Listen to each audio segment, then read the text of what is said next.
Blackstone presents We'll Meet Again by Bartle. This book is read by Simon Vance. For Kathleen. Prologue. The Sahel, Tunisia, 23rd of January, 1943. The scout lay on his hard belly and watched the short-haired mongrel dart from side to side.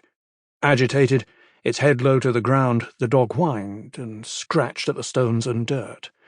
Pungent wild sage grew from cracks in the rock close to Anton Ryder's face, covering the smells of the Mediterranean, the animal and the greasy goat bones in the cooking coals. The crisp, dusty, dry scent of the sage reminded him of acacia in East Africa. Behind Anton, the shepherd finished his morning prayers.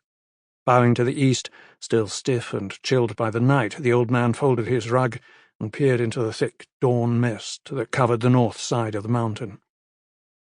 Captain Ryder knew that the Tunisian's right eye was still sharp, not yet clouded, but that his ears were not what they had been.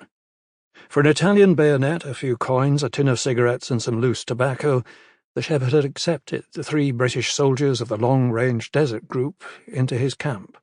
The other 2 men of Ryder's patrol were now a mile further on, to the west, also monitoring North Africa's only coastal road.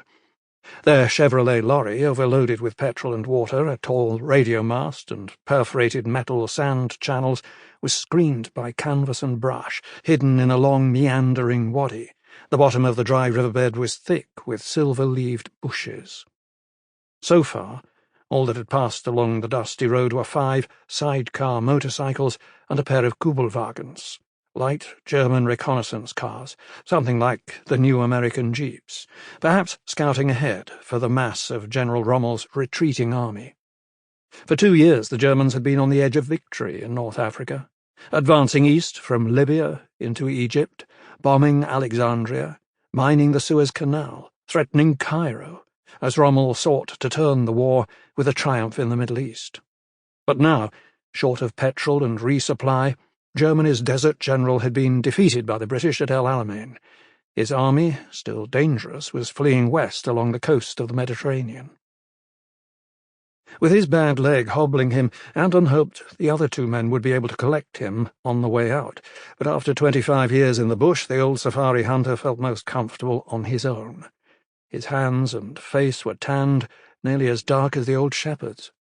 Today his job was to observe and report, not fight. Bundled in his shag... Sample complete. Ready to continue?